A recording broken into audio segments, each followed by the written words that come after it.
நம்ம நம்ம குடும்பத்தை வந்து பார்த்திங்கன்னா நல்லா பார்த்துக்கணும், நல்லா கவனிச்சுக்கணும் அப்படிங்கிறதுல நம்ம அந்த சமையலில் தான் நம்ம மெயினாக காமிப்போம். சமைச்சு கொடுக்குறதுல நம்ம குழந்தைகளுக்கு, நம்ம கணவருக்கு வந்து பார்த்திங்கன்னா இந்த சமையலில் தான் இது செஞ்சு கொடுக்கலாம், அது செஞ்சு கொடுக்கலாம் அப்படின்னு சொல்லிட்டு நம்ம பெண்கள் வந்து அந்த சமையலில் தான் அதில் தான் நம்ம வந்து நம்ம அவங்கள அக்கறையாக கவனிச்சுக்கிறோம், அக்கறையாக பார்த்துக்குறோம் அப்படிங்கிறதுல முழுசாக நம்ம கவனம் செலுத்துவோம்.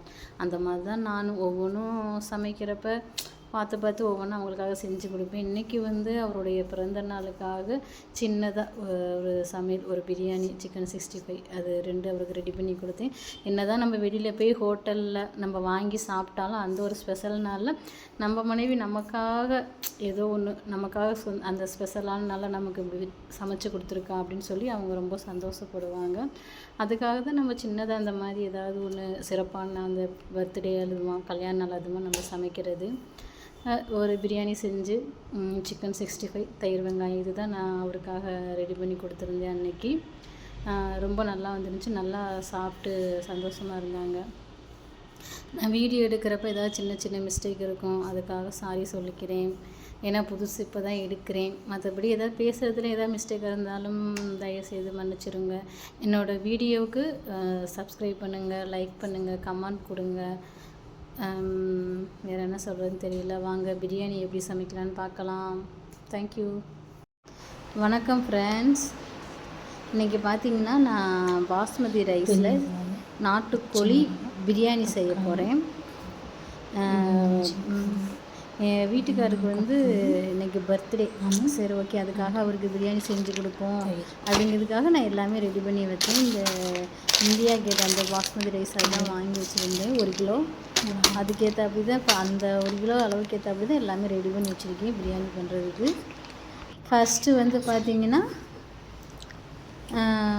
ஒரு சட்டி வச்சு அதில் எண்ணெய் சன்ஃப்ளவர் ஆயில் ஊற்றிக்கோங்க. அது இல்லைடா, தான் நான் வந்து பார்த்திங்கன்னா நல்லெண்ணெய் இருந்துச்சு, நான் நல்லெண்ணெய் ஊற்றிக்கிட்டேன். சன்ஃப்ளவர் ஊற்றி அதில் கொஞ்சமாக நெய் போட்டு மற்றபடி நம்ம தாளிக்கிற ஐட்டங்கள் அந்த ஸ்பைசஸ் அதெல்லாம் போட்டு தாளிச்சிக்கலாம். நான் வந்து நல்லெண்ணெய் தாங்க ஊற்றிக்கிட்டேன்.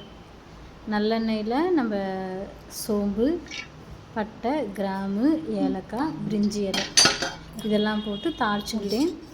தாளிச்சிட்டு ஒரு பெரிய வெங்காயம், ஒரு பெரிய வெங்காயத்தை நல்ல பெரிய வெங்காயத்தை எடுத்து நல்லா அதை நறுக்கி அதையும் போட்டு நல்லா பொன்னிறமாக லேசாக ஒரு கிண்டு லைட்டாக கிண்டு பார்ப்போம். ஃப்ரெண்ட்ஸ், இது வந்து என்னோடய 3வது சமையல் வீடியோ. ஷார்ட்ஸ் வந்து ஒரு 10-15 போட்டிருக்கேன். இது என்னோடய சமையல் வீடியோ வந்து இது 3வது வீடியோ. ஃப்ரெண்ட்ஸ், எனக்கு கொஞ்சம் சப்போர்ட் பண்ணுங்கள். நான் இப்போ தான் வந்துட்டு புதுசாக யூடியூப் சேனல் ஆரம்பிச்சிருக்கேன். ஸ்பீடாக வை. எனக்கு சப்ஸ்கிரைப் பண்ணிவிட்டு கமெண்ட் பண்ணுங்கள், லைக் பண்ணுங்கள், ஷேர் பண்ணுங்கள். நான் வந்து என்னோடய மெத்தடில் நான் எப்படி பிரியாணி செய்வேன் அப்படிங்கிற மெத்தடில் தான் நான் செய்வேன். எங்கள் அப்பா அந்த மாதிரி செய்வாங்க, அவங்கள பார்த்தா நான் பிரியாணி செய்ய கற்றுக்கிட்டது. அதுக்கப்புறம் நான் தக்காளி போட்டுக்கிட்டேன். இஞ்சி பூண்டு பேஸ்ட்டு வந்து நான் தக்காளி எல்லாம் வதக்கிட்டு தான் போடுவேன். ஏன்னா ஸ்டார்டிங்கில் இஞ்சி பூண்டு பேஸ்ட்டு போட்டேன்னா அது வந்து அடிச்சுக்கத்தில் அடி பிடிச்சிது. நம்ம டக்குன்னு பக்கத்தில் ஏதாவது சின்ன வேலை பார்த்தா கூட அது கூட டக்குன்னு அடி பிடிச்சிது. அதனால் நம்ம தக்காளியை போட்டு நல்லா வதக்கிக்குவேன். என்கிட்ட வந்துட்டு இந்த வீடியோ எடுக்கிற அந்த ஸ்டாண்டு அதெல்லாம் எதுவும் கேமராலாம் இல்லை, நான் மொபைலில் தான் எடுக்கிறேன். என் பையன்தான் வதக்கிக்கிட்டு இருக்கான். நான் வந்து பார்த்திங்கன்னா மொபைல் வீடியோ எடுத்துக்கிட்டு இருக்கேன். நான் ஒவ்வொன்றா போட அவன் தான் எனக்கு வதக்கிட்டு இந்த வீடியோ எடுக்கிறதுக்கு எல்லாத்துக்குமே எனக்கு ஹெல்ப் பண்ணுவான். சாமிங்கவா ஒரு ஹாய் சொல்லுடியா, ஹாய் சொல்லுப்பா.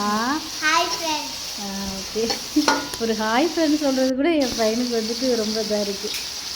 இதுக்கப்புறம் புதினா, கொத்தமல்லி, கருவேப்பிலை. புதினாவெல்லாம் பார்த்திங்கன்னா தண்டோட குட்டியாக கட் பண்ணி போட்டுக்குவேன். வீடியோ கொஞ்சம் அங்கிட்டிங்க ஆட்டிட்டேன். கொஞ்சம் லைவெலாம் எடுத்து போடுறப்ப மொபைல் அந்த பக்கமாக திருப்பி வச்சேன். எல்லாத்தையும் போட்டு நல்லா வதக்கிக்கோங்க.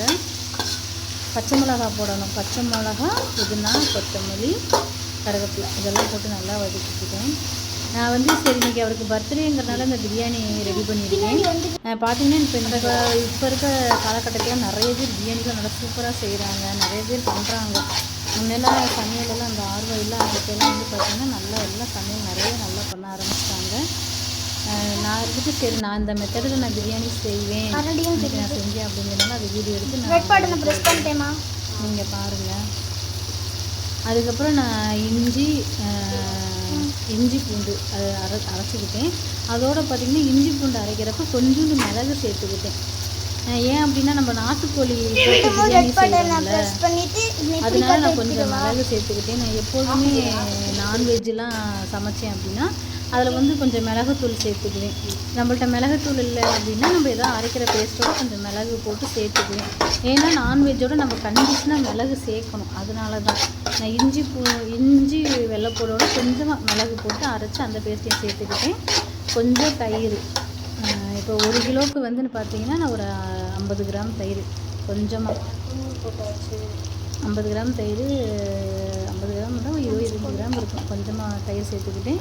அதுக்கப்புறம் இப்போ லைட்டாக மஞ்சள் பொடி மேக்ஸிமம் பிரியாணியில் போட மாட்டாங்க, ஆனால் நான் போடுவேன். லைட்டாக ஒரு டீஸ்பூனில் ஒரு 1/4 ஸ்பூன் லைட்டாக ஒரு பிஞ்ச் அளவு மாதிரி கொஞ்சமாக போட்டுக்குவோம். ஏன்னா நம்ம நான்வெஜ் போடுறதுனால மஞ்சள் பொடி லைட்டாக கொஞ்சமாக சேர்த்துக்குவேன். அதுக்கப்புறம் மிளகாய் தூள் 1 ஸ்பூன் போட்டுக்கிட்டேன். மல்லித்தூள் 1 ஸ்பூன் போட்டுக்கிட்டேன். மிளகாத்தூள் பார்த்தீங்கன்னா நமக்கு காரத்துக்கு ஏற்றாப்படி தான் மிளகாத்தூள், ஆனால் மல்லித்தூள் வந்து அந்த நம்ம அரிசி அளவுக்கு ஏற்றாப்படி. நான் வந்து ஒரு 1.5 ஸ்பூனு மல்லித்தூள் போட்டுக்கிட்டேன். அதுக்கப்புறம் பிரியாணி மசாலா வந்து நான் வீட்டிலே நானே அரைச்சி ரெடி பண்ணி வச்சுருப்பேன். பட்டை, கிராம்பு, ஏலக்காய், இந்த 3 மட்டும்தான். இந்த 3 மட்டும் நான் கொஞ்சம் லைட்டாக வெயிலில் வச்சு அதாவது நல்லா நைஸாக பொடி பண்ணி வச்சுக்குவேன். இதை தான் நான் வந்து எப்போதுமே பிரியாணிக்கு போடுவேன். ரொம்ப நல்லாயிருக்கும். இந்த 3 மட்டும்தான், பட்டை, கிராம்பு, ஏலக்காய், இந்த 3 மட்டும்தான் நான் அரைச்சி பிரியாணிக்கு போட்டுக்குவேன். அப்பப்போ தேவைன்னா நம்ம நான்வெஜ்ஜில் ஏதாவது சிக்கன் மட்டன் எடுத்து அதில் நான் கொஞ்சம் சேர்த்துக்குவேன். இப்போ எல்லாமே இந்த பாருங்க இஞ்சி பூண்டு பேஸ்ட்டு போட்டோமே லைட்டாக நாட்டுக்கோழி அடி பிடிக்கல, லைட்டாக கீழே பிடிச்சிருச்சு, நான் கிண்டிட்டேன்.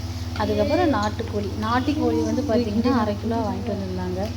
சரி முதல் நாட்டுக்கோழியை வந்து சூப் மாதிரி ரசம் மாதிரி வைக்கலான்னு பார்த்தேன். அப்புறம் லாஸ்ட்டாக பிரியாணி வச்சாச்சு. அப்புறம் கோழியை தெரியாது நாட்டுக்கோழி கறியை போட்டு நல்லா வதக்கிக்கிட்டேன் ஃப்ரெண்ட்ஸ். நல்லா வதக்குனதுக்கு அப்புறமேட்டு அந்த கறியில் கொஞ்சம் லைட்டாக தண்ணி பிரிஞ்சு வரும். இருந்தாலும் நான் லைட்டாக கொஞ்சமாக ஒரு 1/4 டம்ளர் தண்ணி ஊற்றிட்டேன். நாட்டுக்கோழி அந்த எலும்புலாம் ரொம்ப ஹார்டாக இருக்கும், சீக்கிரத்தில் வெந்துடும், ஆனால் கறி கொஞ்சம் வேக லேட்டாகும். அதனால் ஒரு 1/4 டம்ளர் தண்ணி மட்டும் கொஞ்சமாக சேர்த்துக்கிட்டு நான் மூடி போட்டு வேக வச்சுட்டேன். என்னோடய வீடியோ வந்து அவ்வளோவா கொஞ்சம் கிளாரிட்டி இல்லாத மாதிரி தான் தெரியும். ஏன்னா நான் நார்மல் ஒரு மொபைலில் தாங்க நான் வீடியோ எடுக்கிறேன்.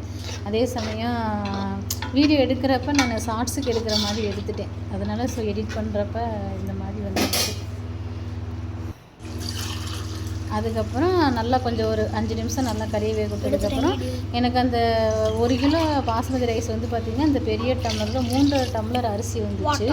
அதுக்கு வந்து பார்த்திங்கன்னா நான் அப்படியே டபுள் மடங்காக 7 டம்ளர் தண்ணி ஊற்றிக்கிட்டு எக்ஸ்ட்ரா வந்து 1 டம்ளர் தண்ணி, மொத்தம் 8 டம்ளர் தண்ணி ஊற்றினேன். நான் எப்போயுமே இந்த அளவு தான் நான் ஊற்றுவேன். நான் இப்போ 2 டம்ளர் அரிசி போடுறேன் அப்படின்னா 4 டம்ளர் தண்ணி ஊற்றிட்டு ஒரு 1/2 டம்ளர் எக்ஸ்ட்ரா ஊற்றுவேன். அந்த மாதிரி தான் எனக்கு கணக்கு. கட் பண்ணிடுறேன். இப்போ மொத்தம் 8 டம்ளர் தண்ணி ஊற்றி மூடி போட்டேன். உப்பு போட்டு நல்லா மூடி போட்டாச்சு. மூடி போட்டு அது நல்லா கொதிஞ்சு வந்துடுச்சு. ஒரு 10 நிமிஷம் நல்லா கொதிஞ்சிடுச்சு. இந்த மாதிரி நல்லா தலன்னு கொதிஞ்சதுக்கு அப்புறமேட்டு அது கொதி வர போகிற நேரத்தில் தான் நான் அரிசியை கழுவுவேன். அரிசியை ஊரெல்லாம் போட மாட்டேன் நான். அந்த கொதி வர போகிற டைம் லேசாக நுர பொங்கியிருக்கும் பார்த்திங்கன்னா, அப்போ தான் நான் அரிசியவே கழுவி வச்சுட்டு இப்போ நல்லா கொதிஞ்சோடனே அரிசியை உள்ளே போட்டாச்சு. உள்ளே போட்டு திரும்ப ஒரு 5 நிமிஷம் நல்லா அந்த தண்ணி கொஞ்சம் கம்மியாகிற வரைக்கும் ஒரு பாஸ்மதி ரைஸ் வந்து ஒரு 1/2 வேக்காடு வெந்தோடனே நான் தம் போட்டுருவேன். அது வரைக்கும் கொஞ்சம் திரும்ப நல்லா கொதிய விட்டுட்டு ஒரு 1/2 வேக்காடு வந்ததுக்கு அப்புறமேட்டு நான் இந்த மாதிரி தம் போட்டுருவேன். ஒரு வேஸ்ட்டான தோசைக்கல்லில் சாப்பாடை தூக்கி வச்சுட்டு சிம்மில் வச்சுட்டு மேலே வந்து ஏதாவது வெயிட்டு ஒரு பாத்திரத்தில் நிறைய தண்ணி பிடிச்சி வைக்கலாம். இந்த மாதிரி ஏதாவது வெயிட்டும் வச்சிடலாம். வச்சதுக்கு அப்புறமேட்டு ஒரு 10 நிமிஷம் தம், அவ்வளோதாங்க. அப்படியே சாப்பாடு கரெக்டான பக்குவத்துக்கு வரும். ரொம்ப குழையவும் செய்யாது, ரொம்ப பருக்கையாகவும் இருக்காது. பருக்கையாக இல்லாமல் நல்லா பொல பொல பொலன்னு சாப்பிட்றதுக்கு ஏதாவது கரெக்டாக இருக்கும். நான் மொபைலில் வந்து பார்த்திங்கன்னா கையில் பிடிச்சிக்கிட்டே தான் நான் கிண்டினேன். அதனால் என்னால் சரியாக கிண்ட முடியல.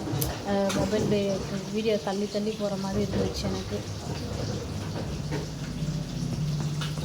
நல்லா சூப்பராக இருந்துச்சு. ரைஸ் பார்க்குறதுக்கே நல்லா கலர்ஃபுல்லாக நல்லா இருந்துச்சு.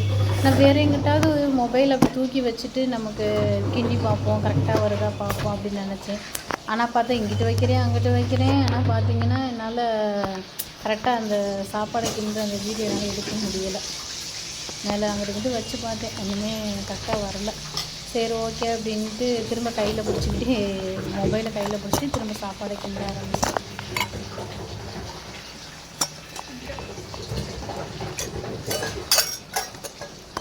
அதுக்கப்புறம் கையில் பிடிச்சிட்டே சாப்பாடை கிண்ட ஆரம்பிச்சிட்டேன்.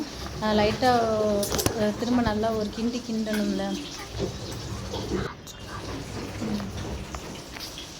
அதெல்லாம் கிண்டியாச்சு. கையில் பிடிச்சிட்டே கிண்டியிருக்கேன் பாருங்களேன். ஒரு கையில் ஸ்டார்டிங்கில் என் பையன் கிண்டிகிட்டு இருந்தேன், நான் வீடியோ எடுத்துகிட்டு இருந்தேன். அதுக்கப்புறம் பார்த்தீங்கன்னா அவனும் அவங்க அப்பாவும் வெளியில் ஏதோ வேலை பார்த்துட்டு இருந்தாங்களா, சரி ஓகேன்ட்டு அங்கே போயிட்டேன். Okay friends, thank you friends.